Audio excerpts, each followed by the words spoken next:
Oke, halo semuanya. Hari ini kita akan melanjutkan materi yang udah kita pelajari sebelumnya ya. Oke, kita mulai.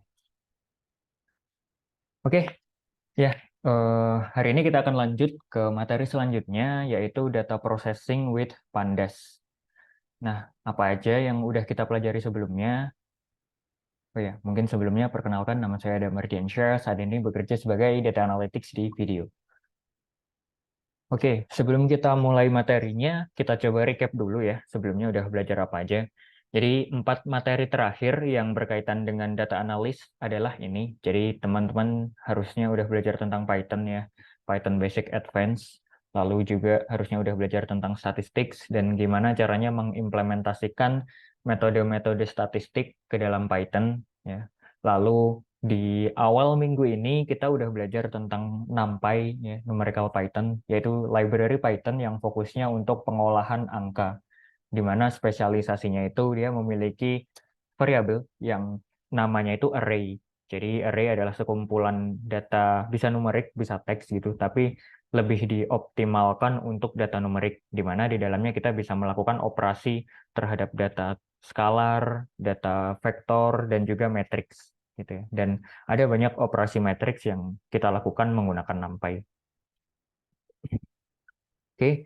Lalu selanjutnya kemarin kita juga udah belajar tentang Pandas ya. Jadi Pandas ini adalah salah satu library di Python yang sangat sering dipakai ya saat ini. Saat ini sangat sering dipakai untuk mengolah data ya, karena bentuknya yang seperti table gitu ya. Karena pasti semua orang yang mengolah data itu familiar dengan bentuk data tabel gitu. Ada baris, ada kolom. Jadi setiap kali ada data yang besar terus perlu kita kumpulkan, biasanya itu dikumpulkannya dalam bentuk tabel kayak gitu. Dalam bentuk tabel Pandas. Nah, Pandas sendiri juga punya banyak fungsi ya, bisa untuk ngefilter datanya, terus melakukan agregasi, agregasi sederhana kayak gitu ya, dan juga banyak operasi iterasi dan lain-lain yang udah kita lakukan. Oke, itu untuk recapnya. Nah, selanjutnya apa yang akan kita pelajari pada hari ini ya? Jadi hari ini kita akan melanjutkan materi kemarin tentang pengolahan data, terutama data frame ya, menggunakan Pandas. Nah, untuk pengolahannya yang pertama nanti kita akan belajar menggunakan filter log dan ilog ya. Filter log dan ilog ini sebenarnya adalah salah satu metode filter untuk menampilkan data sesuai dengan kebutuhan.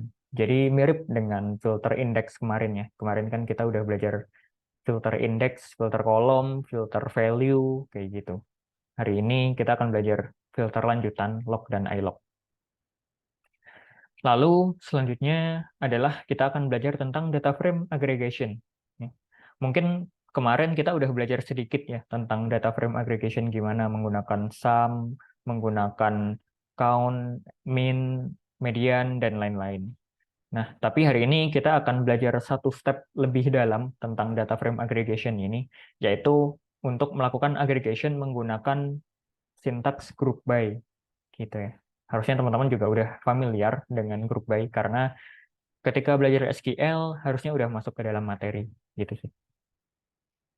Lalu yang ketiga kita akan belajar tentang function di data frame. Ya, kemarin kita udah belajar tentang iteration, hari ini kita akan belajar tentang functionnya. Lalu terakhir nanti kita akan coba mengimplementasikan conditional statement di data frame. Ya, gimana caranya melakukan conditional statement di data frame. Karena data frame sendiri memiliki karakteristik yang sedikit berbeda dengan data lainnya gitu ya, kayak data string, integer, dan lain. Karena data frame ini kan multidimensi ya, sehingga untuk melakukan conditional statement perlu ada step tambahan nggak yang berbeda dibandingkan dengan kalau kita melakukan conditional statement terhadap variabel yang tipenya itu text atau integer kayak gitu. Oke, itu untuk materi hari ini. Kita akan belajar 4 ini ya. Oke, langsung masuk ke bagian pertama. Ya, mungkin sebelum lanjut, ini dulu ya. Jadi data yang akan kita pakai untuk materi hari ini masih sama seperti data kemarin. Jadi kalau teman-teman udah download, harusnya bisa langsung dipakai aja. Dan kalau belum, ya silahkan boleh di-download dulu, karena hari ini kita akan menggunakan data itu lagi. Ya. Dan teman-teman yang menggunakan Google Colab terutama ya, pastikan udah bisa untuk nge-load datanya terlebih dahulu sebelum materi kita dimulai gitu. Karena ya nanti akan kesulitan kalau di tengah-tengah materi masih belum bisa baca datanya ya. Oke, oke, kita masuk ke bagian pertama yaitu filter log dan iLog. Nah, di materi kemarin kan kita udah belajar untuk melakukan filter pada data frame menggunakan filter yang bentuknya itu kurung siku kemarin ya, kayak eh, kurung siku terus dimasukin indeks berapa sampai berapa yang ingin dilihat, atau kurung siku double terus dimasukin nama kolomnya apa aja yang mau dilihat kayak gitu. Nah, itu adalah filter sebenarnya ya. Namun ada cara lain yang lebih advance ya, yang untuk memfilter data frame, yaitu ada log dan ilog ya. Jadi apa sih log dan ilog ini? Log dan ilog pada dasarnya adalah dua function pandas yang memungkinkan kita untuk melakukan data selection ya, atau memfilter data. Jadi kita pilih-pilih dulu datanya mana aja yang mau ditampilkan, kebutuhannya apa, baru nanti kita tampilkan data yang sesuai kebutuhan aja gitu kan. Karena kalau datanya udah besar banget kan agak repot ya kalau ngeliatin semua datanya. Nah, biasanya emang perlu kita filter-filter, kita perlu pilih-pilih data mana aja yang perlu ditampilkan. Nah, eh, kita bahas satu-satu. Yang pertama adalah log. Jadi log adalah metode pemilihan data berbasis label. Ya. Jadi kata kuncinya di sini adalah berbasis label, di mana artinya kita bisa menggunakan nama baris atau kolom, ya, nama indeks maksudnya, untuk melakukan seleksi. Ya. Kayak gitu. Jadi berdasarkan label datanya, kolomnya atau indeksnya. Kayak gitu. Itu untuk log. Kalau iLog ini sebenarnya mirip dengan log, cuman bedanya di iLog ini pemilihan datanya itu berbasis indeks. Ya, berbasis indeks. Kalau yang log tadi kan label, kalau yang ini indeks. Nah, di mana artinya kita bisa menggunakan indeks angka, ya, menggunakan indeks angka-angka untuk memilih atau memfilter baris atau kolom tertentu, gitu. Baris atau kolom yang kita butuhkan. Ya.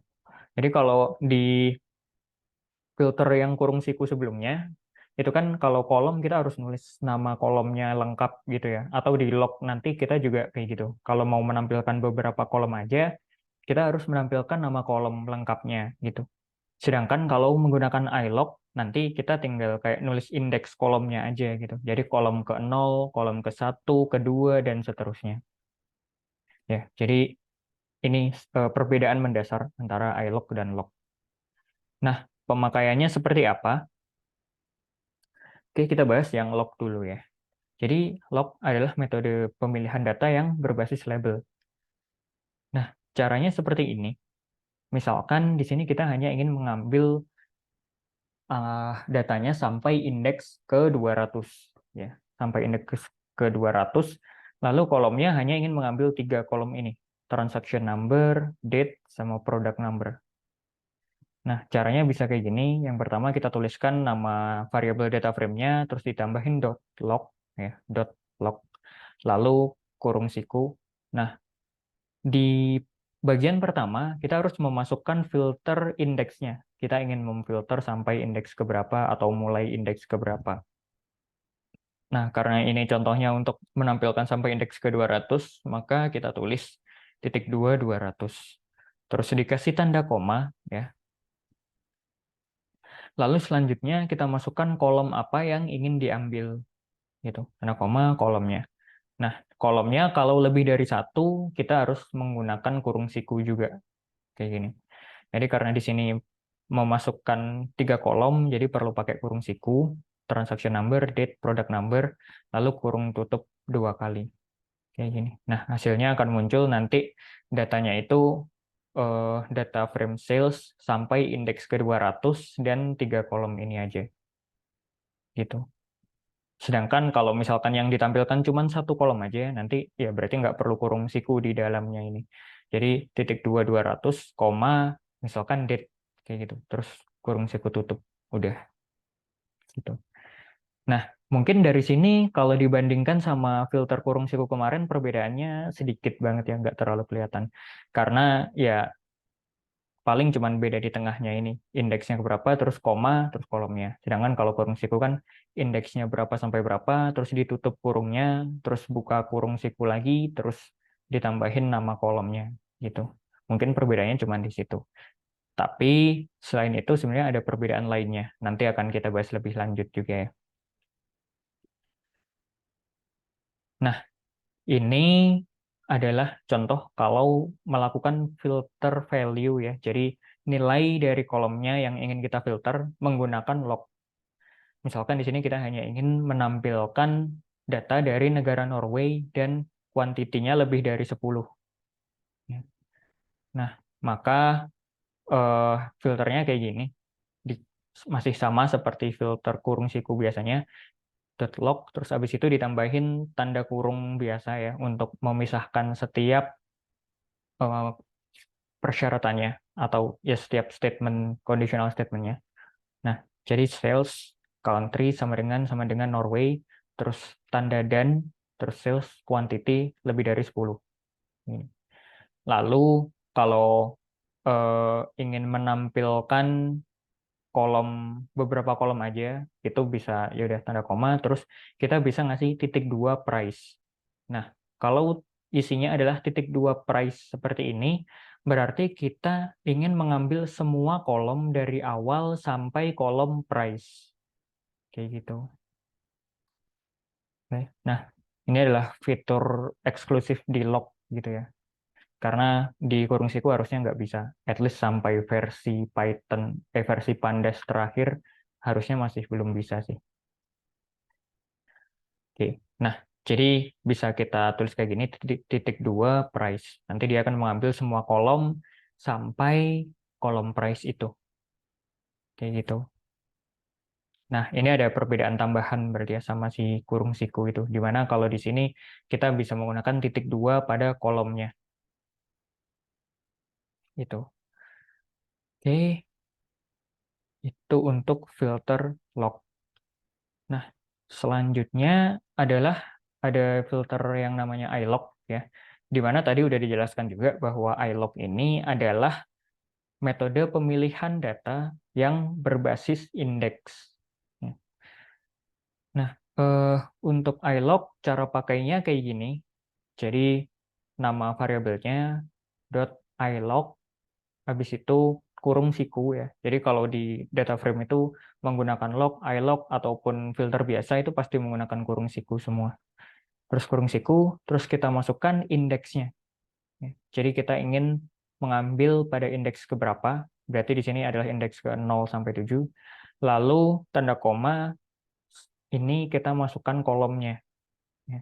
Nah, berarti di sini kita mengambil kolom 1, 2, 3. Gitu. Kolom indeks ke 1, 2, 3. Gitu. Maka yang muncul adalah date, product number, dan product name. Karena kolom ini yang ada di urutan 1, 2, 3. Gitu ya. Nah, bedanya sama yang tadi, kalau yang log itu kan untuk kolomnya harus ditulis namanya ya.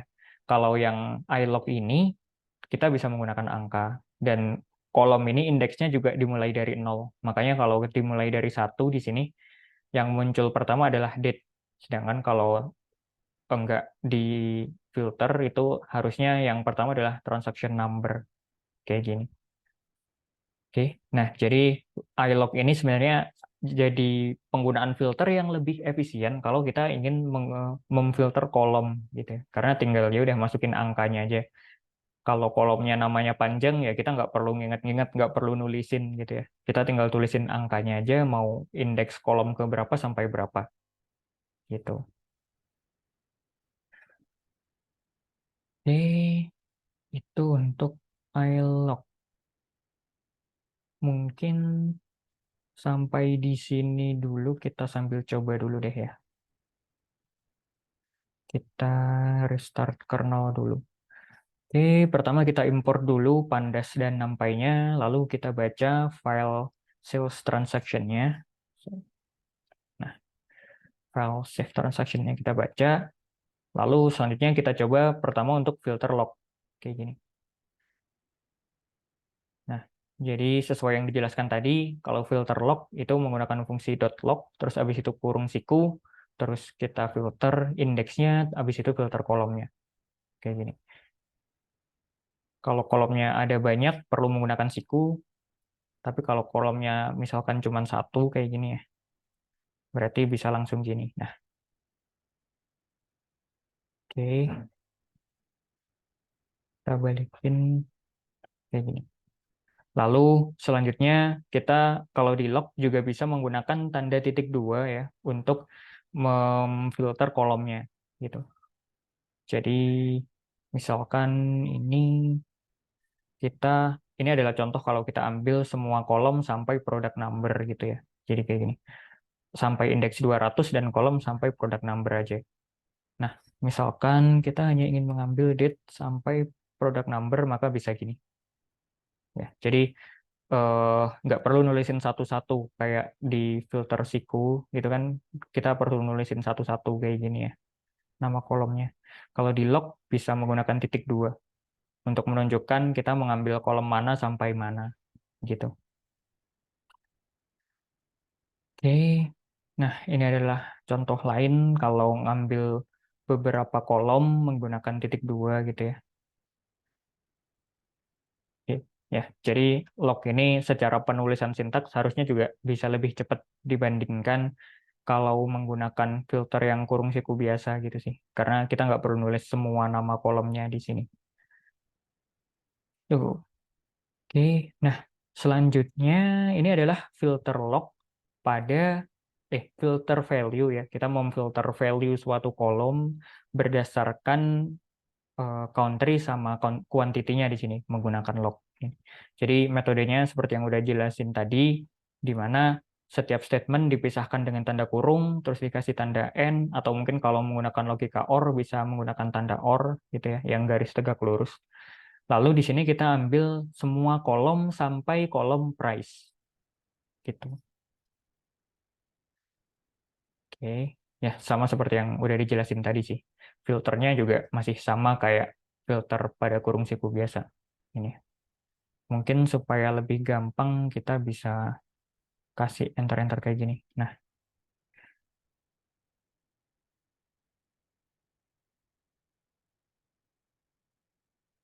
oke. Nah, ini adalah selanjutnya kalau kita perlu memfilter indeksnya, kita filter value dari kolomnya, terus kita juga filter eh, kolom yang ditampilkan kayak gitu. Jadi kalau mau filter indeksnya sekaligus sama filter value kayak gini ya, di filter nilainya dan menampilkan sampai kolom price aja, berarti indeksnya itu kita filter di depan ini sebelum log ya.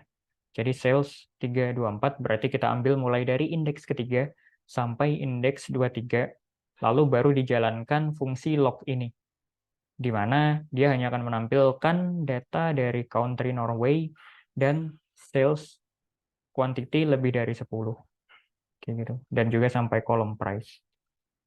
Ini. Jadi di sini kita ada tiga tipe filter ya. Filter baris datanya atau indeksnya, lalu filter nilai dari country dan quantity-nya, lalu juga filter kolomnya. Kayak gini. Oke, itu untuk filter value. Nah, selanjutnya ini adalah kalau menggunakan iLog ya.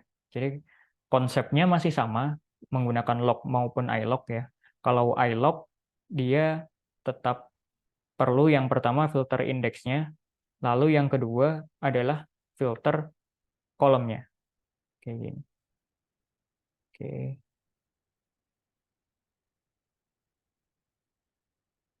Nah, ketika dijalankan akan seperti ini.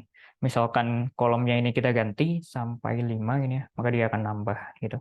Yang penting kita tahu kolom ini itu ada di indeks ke berapa gitu sih untuk memfilternya. Misalkan ini dihilangin berarti dia akan menampilkan semua kolom sampai kolom indeks kelima, yaitu price gitu. Oke.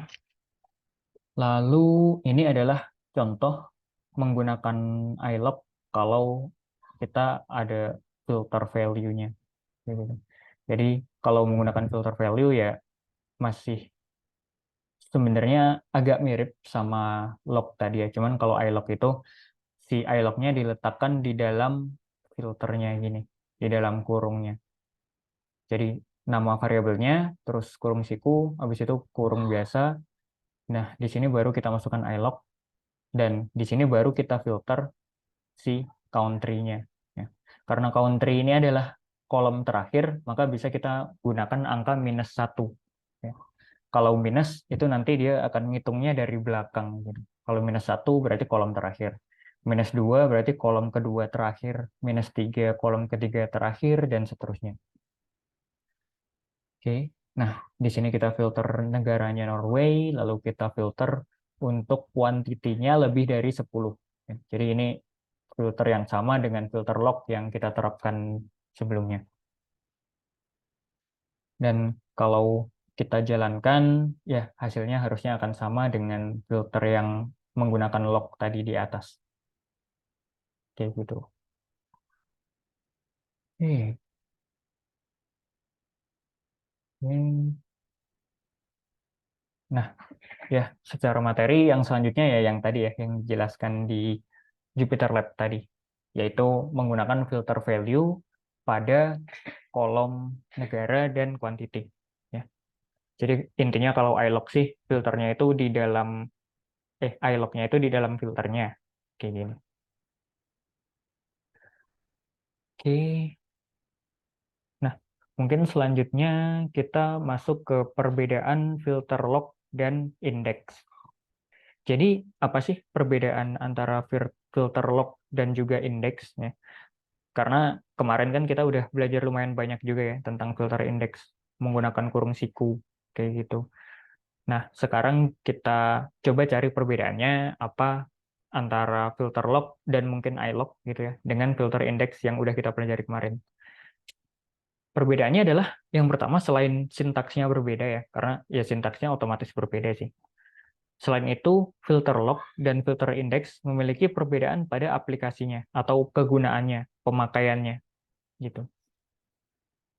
Kalau filter index biasa kayak yang di atas ini, misalkan kita hanya ingin eh, mengganti gitu ya, kita hanya ingin mengganti nilai dari satu satu value atau satu value di dalam datanya gitu. Jadi si sales terus kolom product number lalu index satu itu nilainya ingin kita ubah menjadi 22595 gitu ya. Nah, dia akan error. Kayak gini. Bukan error sih, akan muncul warning ya, akan muncul warning ketika mengganti nilainya. Jadi sebenarnya ini prosesnya berhasil tapi ada warning aja. Karena ini a value is trying to be set on a copy of a slice from data frame kayak gini. Nah, sedangkan kalau di bawah kita menggunakan log, dia nggak akan error. Misalkan kita ingin mengubah nilai dari suatu titik data di dalam data frame-nya gitu ya. Jadi kita ubah pada indeks ke-1, kolom product number, itu nilainya diubah jadi kayak gini, 22596. Nah, kalau menggunakan log, dia nggak akan error. Dia akan berhasil. Kayak gini. Oke.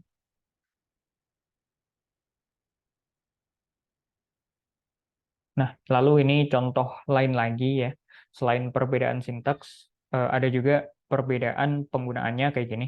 Jadi kalau menggunakan filter yang kurung siku itu, kita nggak bisa menampilkan satu baris sekaligus gitu ya dengan cara ngefilter indeksnya aja pada satu angka kayak gini. Misalkan si sales, terus kita ingin mengambil pada indeks kedua aja. Nah, dia akan error. Kayak gini. Sedangkan kalau menggunakan log, dia nggak error, dia bisa tampil datanya. Jadi sales.log 2. Nah, di sini dia akan menampilkan data pada indeks kedua. Jadi indeks kedua itu transaction number-nya 581475 dan seterusnya. Gitu. Sedangkan kalau filters yang siku dia akan error. Oke. Oke, mungkin sampai sini sambil kita coba dulu ya. Nah, ini adalah lanjutan yang tadi, memfilter menggunakan iLog pada lebih, bukan. Ini ngefilter menggunakan iLog, tapi kita perlu menampilkan lebih dari satu kolom, gitu maksudnya. Kita filter kolomnya lagi pada lebih dari satu kolom. Itu bisa kayak gini. Di sintaks yang sama kayak yang atasnya, ini ya, di filter iLog, kita filter negara sama kuantitinya, lalu di belakangnya ditambahin nama kolom-kolom yang ingin ditampilkan. Gitu. Oke, dan ketika dijalankan hasilnya adalah seperti ini, ya, kayak gitu. Jadi untuk jumlah filter value-nya ataupun kolomnya itu sebenarnya masih cukup fleksibel ya. Kita bisa filter sebanyak apapun gitu dan kolomnya bisa kita pilih semau kita gitu. Cuman kalau filternya udah kebanyakan kayak gini, sepertinya masih lebih efisien menggunakan fil- filter metode filter kurung siku atau log kayak gini sih, karena lebih cepat. Yang log. Nah, kayak gini. Oke. Nah, selanjutnya adalah perbedaan antara log dan indeks. Ya. Jadi kalau di indeks ini kan misalkan ini ya, ini kita tampilkan indeks ke 0 dan satunya. Nah, indeks ke satu untuk product number kan isinya seperti ini, 22596. Nah, di sini misalkan kita ingin ubah nilainya. Jadi si 22596 ini jadi 22595. Ketika dijalankan, dia akan muncul warning-nya. Ya. Jadi sebenarnya prosesnya berhasil, cuman ada warning aja, ada peringatan gitu. Sebenarnya metode yang lebih tepat adalah menggunakan copy ini atau menggunakan log kayak gitu. Jadi kalau kita jalankan lagi, sebenarnya ini udah berubah 22595. Ya. Sebenarnya nilainya berubah, tapi ada warning gitu. Karena ini nggak disarankan menggunakan cara kayak gini. Nah, cara yang disarankan adalah kalau menggunakan log. Jadi menggunakan log dengan cara yang sama kayak yang di atas ya, dot log, terus indeks ke satu, kolom product number, nilainya kita ubah jadi kayak gini, 22596. Kita balikin nilainya ya. Tadi kan harusnya 22596 di sini. Terus diubah di sini. Nah, di sini kita balikin, kita jalankan. Oke, terus kalau kita lihat lagi, di sini udah 22596 lagi. Gitu. Jadi ini adalah contoh salah satu perbedaan log dan indeks gitu ya dari segi mengubah data. Nah, oh ya, ini ada contohnya ketika datanya udah balik gitu. Oke. Nah, selanjutnya ini adalah contoh kalau kita ingin menampilkan sebenarnya satu baris data aja gitu ya. Jadi misalkan kita ingin melihat pada indeks kedua itu nilai datanya kayak gimana sih. Nah, kalau di filter siku ini dia akan error karena dia nggak bisa memfilter datanya dengan cara kayak gini aja, di indeks kedua aja. Sedangkan kalau log, kita bisa melakukannya. Jadi kita filter untuk indeks kedua aja dan dia nggak error, akan muncul hasilnya seperti ini. Oke. Jadi ini sedikit perbedaannya. Sebenarnya kalau kurung siku, kita bisa melihat satu baris data aja pada indeks kedua misalkan, tapi caranya harus ditambahin kayak gini. Nah, jadi kita ambil pada indeks kedua, dan dia akan muncul kayak gini. Jadi harus 2.23 gini. Jadi dia akan mengambil indeks kedua sampai sebelum 3. Ya berarti 2 aja gitu kan. Oke. Tapi kalau kita masukin satu angka aja dia akan error. Oke.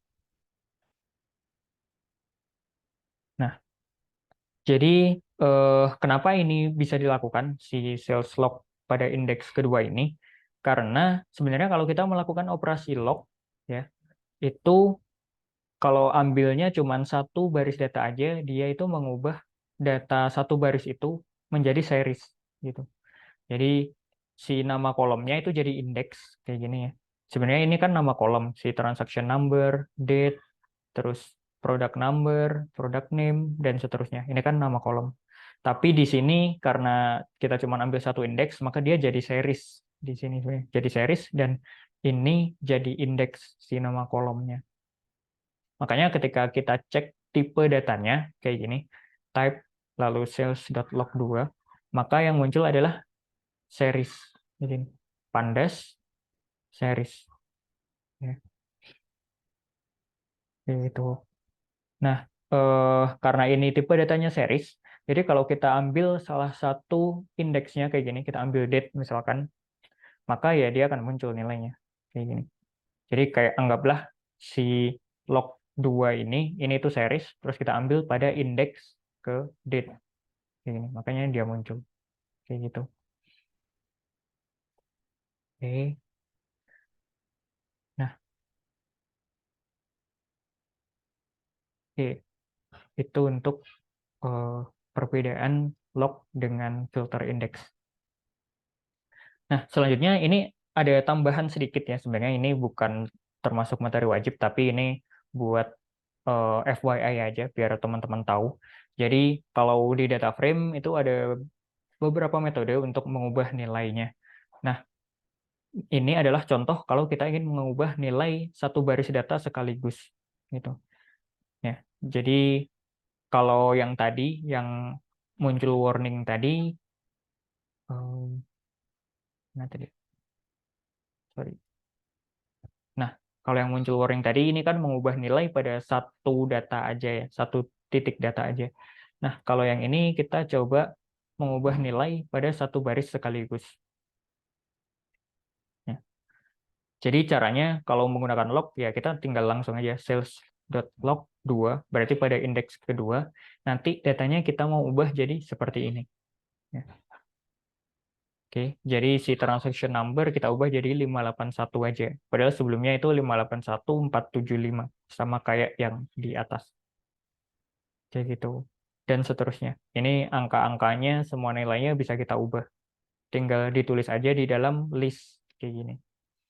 Jadi kalau kita bikin list, terus kita bikin sama dengan kayak gini, maka indeks kedua dari data frame sales ini akan berubah nilainya sesuai dengan list yang kita berikan. Oke. Nah, oh, Chris.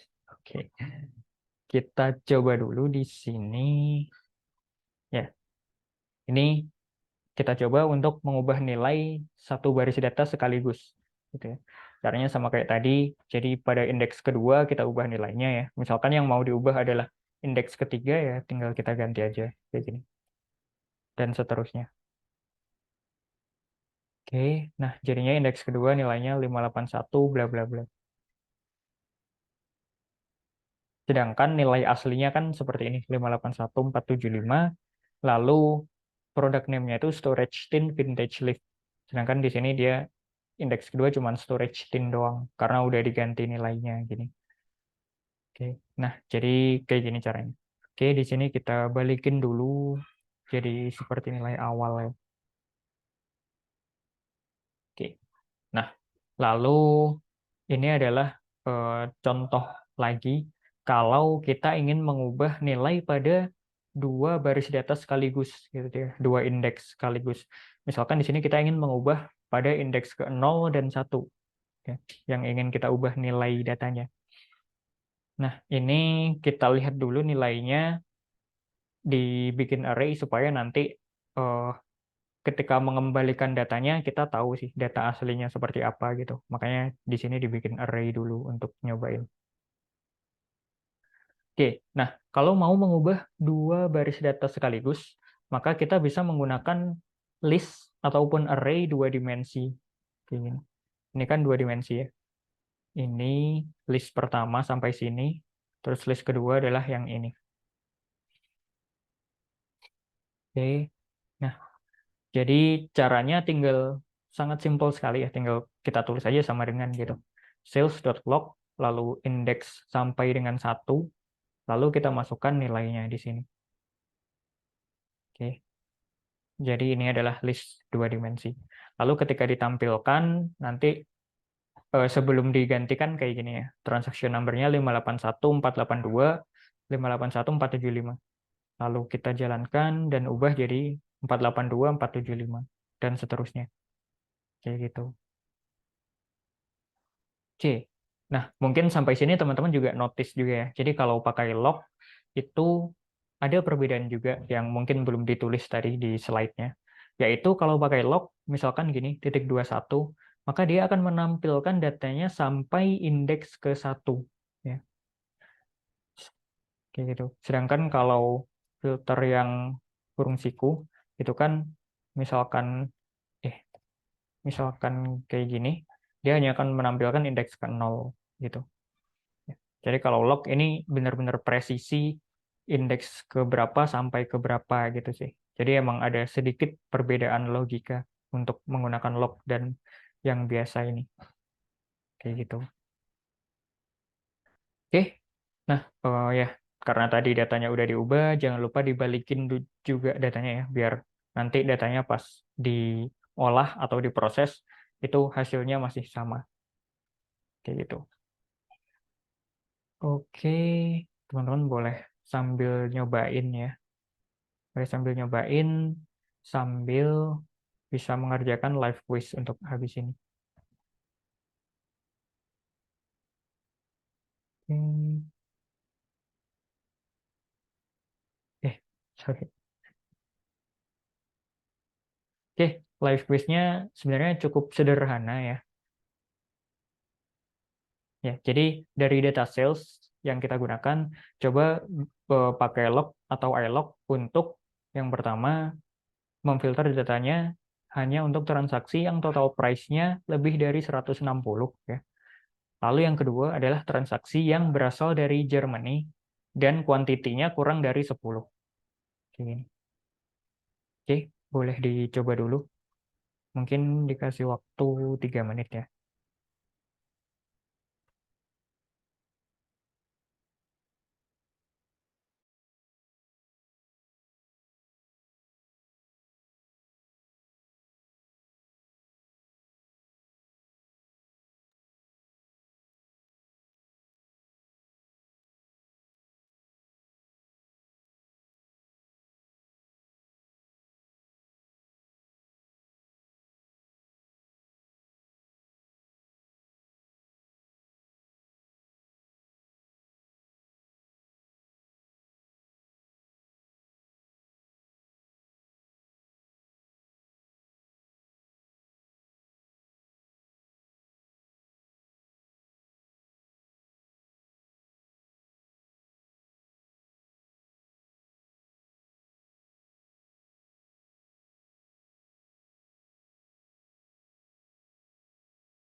Oke, kita coba bahas ya.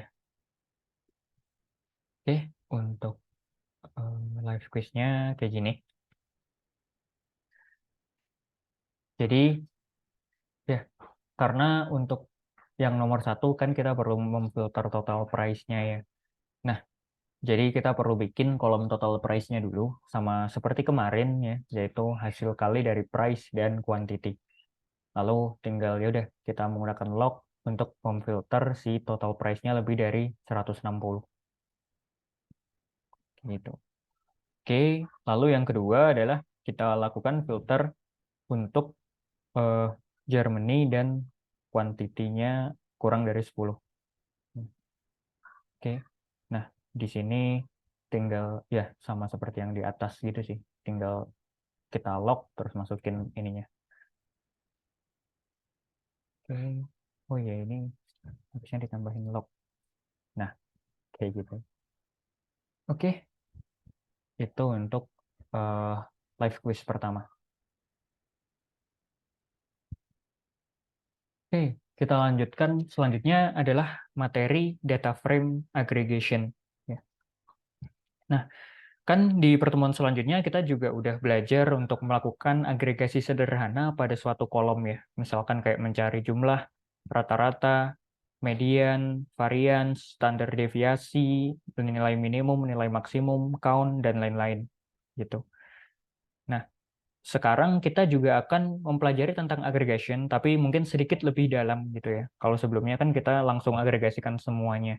Nah, kalau yang sekarang kita coba melakukan konsep agregasi dengan cara group by, ya, agregasi group by.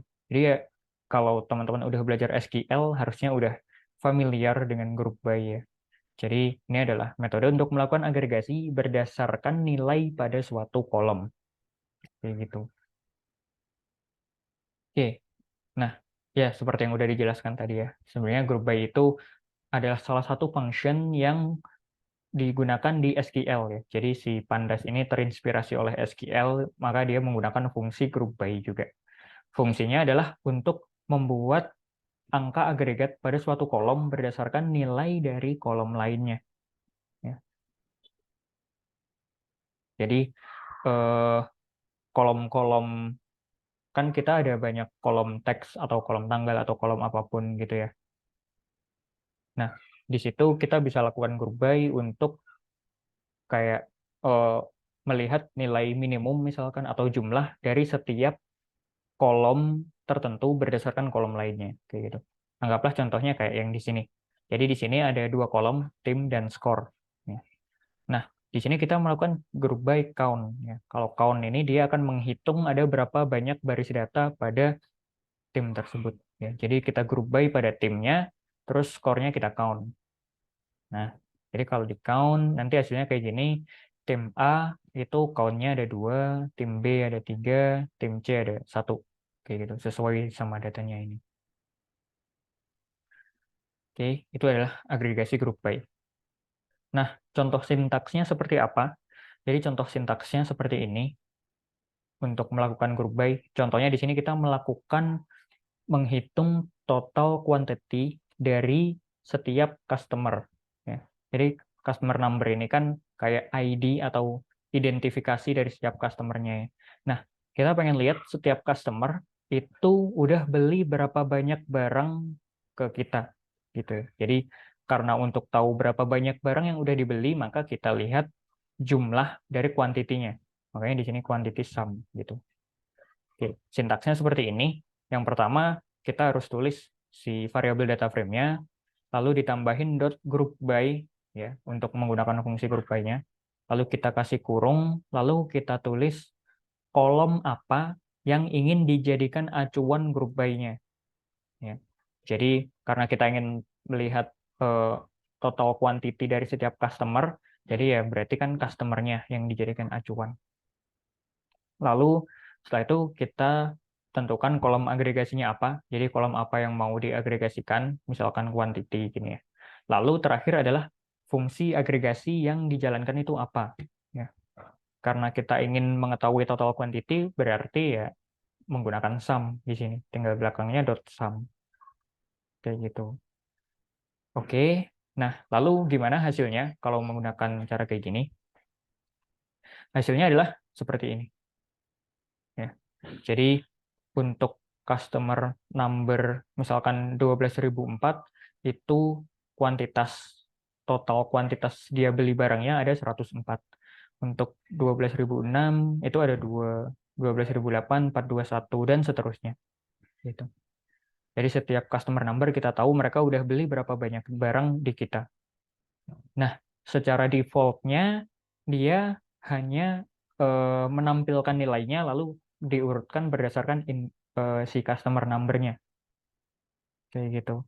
Jadi di sini nilai jumlah kuantitinya masih acak ya 104, 2, 421 kayak gitu-gitu. Belum diurutkan. Nah, nanti akan kita coba urutkan setelah ini ya. Lalu kita bisa menggunakan metode agregasi apa aja sih pada group by? Jadi intinya semua cara yang udah kita pelajari kemarin ya, semua function yang udah kita pelajari kemarin, misalkan count, mode, sum, min, median, max, dan lain-lain, itu bisa digunakan semua untuk agregasi group by ini. Kayak gitu. Oke, kita coba di sini. Nah, jadi ini adalah sesuai yang tadi ya. Kita lakukan group by berdasarkan customer number, lalu kuantitinya di sum, di total. Gitu. Nah, lalu karena di sini angkanya masih acak ya, kita coba urutkan dari nilai tertinggi sampai nilai terendahnya. Nah, di sini contoh yang lebih jelasnya. Jadi yang pertama kita group by dulu kayak yang di atas. Kita group by dari customer number, lalu kuantitinya kita sum ya. Nah, selanjutnya supaya urut, jadi kita harus lakukan proses selanjutnya. Karena agregasi customer number by quantity ini udah disimpan di variabel, maka kita lanjutkan si variabel ini harus diurutkan menggunakan sort values. Kayak gitu.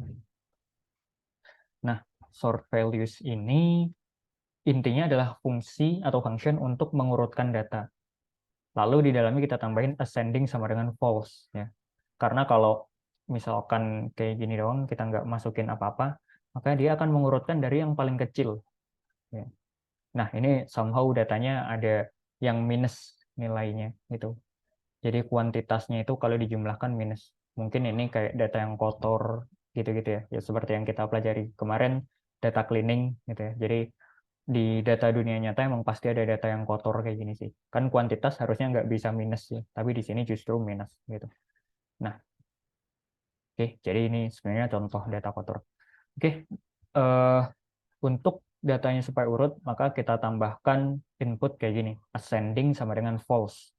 Supaya ketika dijalankan, nanti dia akan menampilkan dari customer yang kuantitasnya paling tinggi. Jadi si 14646 ini dia udah beli hampir 100 hampir 200.000 berarti ini ya. 197.132 kuantitasnya yang udah dibeli. Kayak gitu. Dan yang kedua terbanyak itu 77.000 dan seterusnya. Sampai yang paling rendah adalah minus 244 tadi. Oke. Nah, ini adalah contoh lain kalau menggunakan rata-rata atau min gitu ya. Misalkan ini diganti jadi median gitu juga bisa, atau diganti standar deviasi ini juga bisa gitu. Oke. Oke, ini untuk group by ya. Jadi untuk videonya mungkin sampai sini dulu. Sisanya nanti kita lanjutkan ketika sesi webinar kayak gitu ya. Jadi masih ada beberapa materi lain termasuk group by pada lebih dari satu kolom, terus melakukan perhitungan pada lebih dari satu kolom kayak gitu-gitu. Oke, untuk videonya sampai sini dulu.